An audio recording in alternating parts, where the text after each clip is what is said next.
We'll hear from Troy Smith and those who helped him make his difficult and unlikely journey from the hard neighborhoods of Cleveland to adoring crowds in Columbus to Times Square as a Heisman finalist.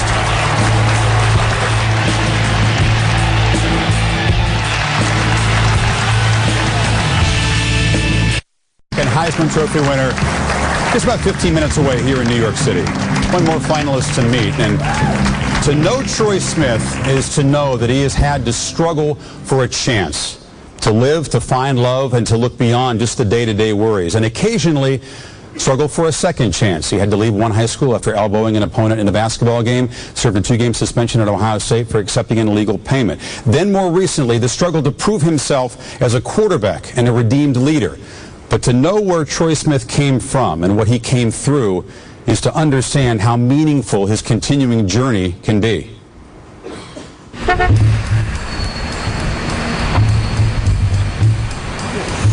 If you can walk the streets of Cleveland and walk past the drug sellers and the crackheads and the different things like that, people will take a chance on you, and people will say, hey, you know, I want somebody focused like that.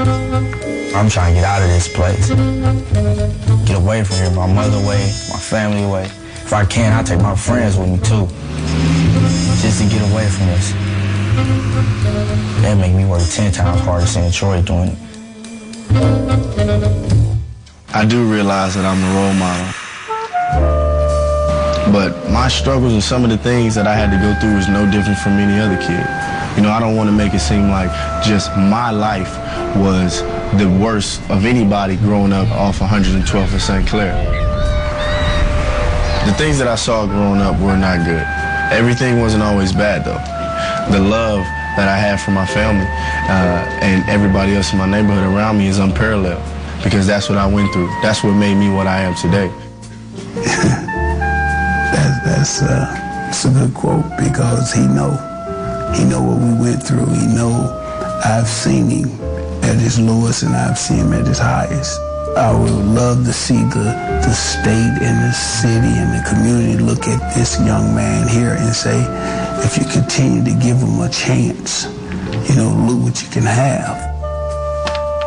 I am somebody. I am somebody. I may not look like everybody. I may not look like everybody. But I am somebody. But I am somebody. The BRIC program is huge for me. And BRIC is an acronym for brotherhood, respect, intelligence, conduct, and knowledge. The BRIC program helped me so much, you know, because this was during the time that I was just getting back acclimated with my mother. I had been a foster kid for a couple years, and this helped, you know, as a sturdy and steady backbone for me. Troy was in an environment where hopelessness was one of the key words used in that community. And what we do with the BRIC program is make sure that we take those young men out of that environment. BRIC was a great program as far as leading him in the right direction towards having respect for himself as a young black brother. He's always been a great mentor, you know, and he wants to set a good example. There was times where, you know, I couldn't really go to my pops or go to somebody else that was a big brother that would tell me something different, but I can go to Troy. He always been the right guy. He always tell you the right things. He always gonna do the right things. And getting his diploma is one of those things that is right, because getting your diploma on time is very difficult with the demands from a football standpoint, but he did it on time. Receiving my degree from The Ohio State University meant everything to me. Getting that degree, holding it up, looking at my mother's face, you know, seeing her smile from ear to ear. It's almost like I'm still in a dream. You know, I can't believe my little baby is doing all this stuff. I'm just proud of him, you know. He could have turned the wrong way, but he chose to turn the right way. For Troy to receive the Heisman Trophy, it could change a lot of young men's lives. It can give a lot of young people hope. If Troy wins the Heisman, I think that would say that if you continue to have love and passion and understanding for children, this is the things that can happen for you. Why not have him come from Cleveland, Glenville? Why not have him come from Ohio? From all the things that he went through in his life, you know, to make him be the man that he is now. like I say, for him to just come from what we call the hood is just helping be the best man he can, and I'm just glad that he come from Ohio and come from Cleveland.